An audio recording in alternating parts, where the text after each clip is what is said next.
Después de la partida de los Reyes Magos, el ángel de Dios se apareció en sueños a José y le dijo: levántate, toma al niño y a la mamá, huye a Egipto y permanece hasta que yo te avise, porque Herodes va a buscar al niño para matarlo. José se levantó, tomó al niño y a la mamá y se fueron para Egipto. Allí permaneció hasta la muerte de Herodes, para que se cumpliera lo que el Señor había anunciado por medio del profeta: desde Egipto llamé a mi hijo. Al verse engañado por los magos, Herodes se enfureció y mandó a matar en Belén y sus alrededores a todos los niños menores de 2 años, de acuerdo con la fecha que los Reyes Magos le habían indicado. Así se cumplió lo que había dicho y anunciado por el profeta Jeremías.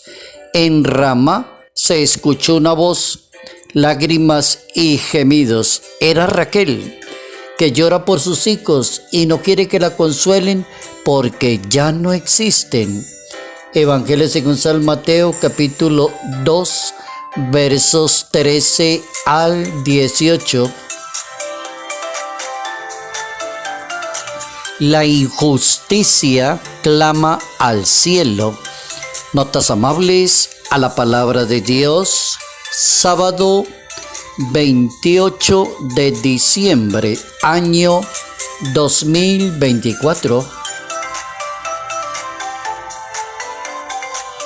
En esta octava de Navidad, donde estamos como profundizando el acontecimiento del nacimiento de Jesús de Nazaret, el nacimiento del Salvador del mundo, y dentro de esta octava de Navidad se viene hablando de el primer mártir de la Iglesia Católica, San Esteban. Se viene hablando de un hombre maravilloso, San Juan, apóstol, evangelista, excelente. Y hoy entramos como en la tristeza y en el dolor. La Iglesia se entra como en el silencio, el día de los santos inocentes. ¿Cómo captar el mensaje de hoy si estamos pensando en el dolor humano, en la injusticia contra los niños, en todo lo que se comete en una sociedad, la muerte de los inocentes? Hay 4 rangos que sacerdotes explican acerca de esta celebración de hoy de los niños inocentes que murieron por la ira de un ser humano, por el abuso del poder, por la falta de sentido común de una persona llamada Herodes. Entonces la primera es la muerte de los inocentes. Dice un sacerdote: el padre Silverio, es un genocidio. Prácticamente fue eso. Herodes el Grande, primer procurador de Galilea y rey de los judíos después, gobernaba cuando nació Jesús y mandó a matar a estos niños inocentes. Engañó a los magos, buscó la información y mandó a matar a estos menores de edad. El segundo también es explicado con el llanto de Raquel, tal como lo cuenta el profeta Jeremías en la Santa Biblia. Es Raquel que llora por sus hijos que ya no están. Capítulo 31 de la profecía de Jeremías. El llanto, el dolor, el sufrimiento, la madre que ya no tiene sus hijos. El tercero es la oposición entre las tinieblas y la luz. Dice el padre Silverio que hay oposición entre la tiniebla y la luz, la huida a Egipto y la matanza a los inocentes, tal como la cuenta la Biblia. Entonces dice, manifiesta la oposición que hay entre las tinieblas a la luz, como decir, Jesucristo vino a su casa y los suyos no lo recibieron. Toda la vida de Cristo bajo el signo de la persecución. La vuelta a Egipto recuerda el libro del Éxodo y presenta a Jesús como el liberador. Y la cuarta es los santos inocentes. el sacerdote explica cómo en la actualidad podemos hablar muy de este tema. Santos inocentes. La mayoría de países del mundo tienen legalizado, patentizado el aborto. ¿Qué culpa tienen los santos inocentes, niños, que ya tienen vida, que ya tienen un papá y una mamá, que ya un óvulo se unió con un espermatozoide, que ya hay vida y el ser humano los declara muertos? Homicidio, acabar con unos inocentes que no han llegado al mundo, pero hay que acabarlos porque a alguien se le ocurrió pensar en esa posibilidad. El aborto seguirá siendo siempre un pecado grave y mortal, un homicidio prácticamente de un ser inocente. ¿Cuántos inocentes también son juzgados en la sociedad? ¿Cuántos inocentes son violados? ¿Cuántos inocentes son maltratados?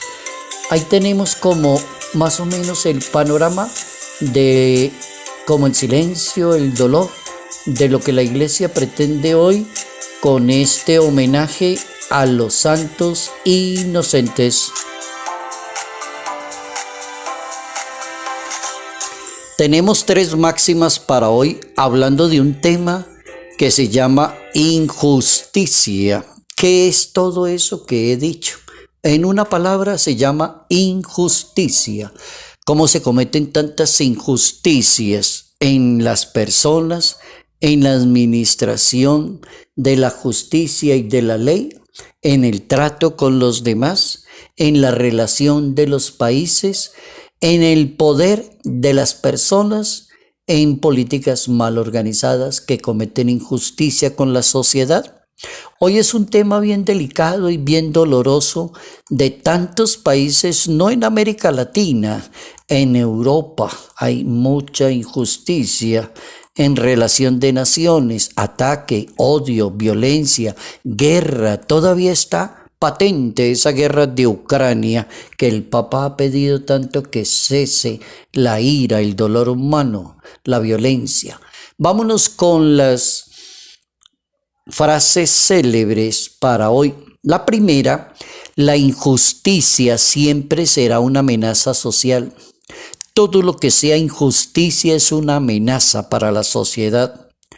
La segunda máxima la tomamos de Platón, un filósofo griego, seguidor de Sócrates, maestro de Aristóteles, y está ubicado en el año 387 antes de Cristo y fundó una excelente academia que se llamó la Academia de Atenas. ¿Qué dice el filósofo Platón? Dice: la obra maestra de la injusticia es creer justo. Oigan eso. La obra maestra de la injusticia es creerse y dársela de justo delante de los demás.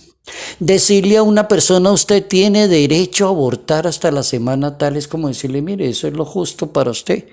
Y el que van a matar entonces también será justo. ¿Cómo Platón nos pone a pensar hoy? La obra maestra de la injusticia es creerse justo. También tenemos el segundo filósofo, que es Sócrates, con la última máxima para el día de hoy. Sócrates de Atenas es un filósofo clásico griego y está considerado como uno de los grandes en la filosofía occidental, año 399 de la historia ateniense. ¿Qué dijo Sócrates? Para poder practicar la justicia se necesita seguir los siguientes pasos para uno no ser injusto con los demás. 1. Escuche cortésmente a los demás. 2. Responda sabiamente a los demás. 3. Pondere prudentemente lo que tiene que hacer. 4. Decida imparcialmente para que no cometa una injusticia. ¿Quién dijo eso? Sócrates. La injusticia siempre será una amenaza social.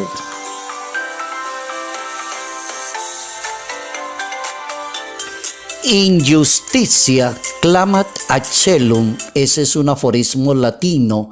Injusticia clamat acellum. La injusticia clama al cielo. ¿Cuántos pecados se cometen contra la justicia? Por ejemplo, cuando una persona se va a confesar, decir, bueno, yo tengo pecados contra la justicia, lo que tuve que haber hecho justamente y nunca lo hice, o le violé lo justo a esa persona. La raíz del pecado está en el corazón del hombre, dice la Biblia, en la libre voluntad con que hace sus cosas. La Biblia dice, dentro del corazón del hombre salen las malas intenciones, pecados contra la justicia, el falso testimonio, la injuria, atacar la vida de los demás. Dice la Santa Biblia en ese capítulo 15 del Evangelio de San Mateo. También el Catecismo de la Iglesia Católica nos enseña el segundo aforismo en latín. El primero, injusticia clama ad celum. La injusticia clama al cielo. El segundo, peccata clamantes ad celum. Los pecados que claman al cielo.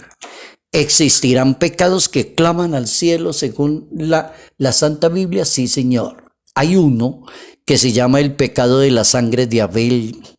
¿Qué hiciste con tu hermano?, preguntará Dios.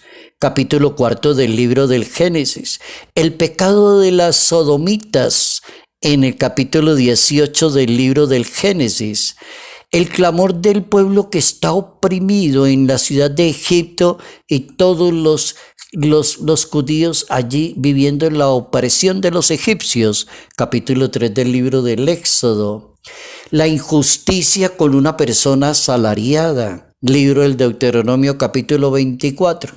Ahí hay algunos pecados que la Biblia llama pecados contra la justicia. La justicia clama al cielo, dice, bueno, ¿y qué pasó aquí? ¿Qué hiciste?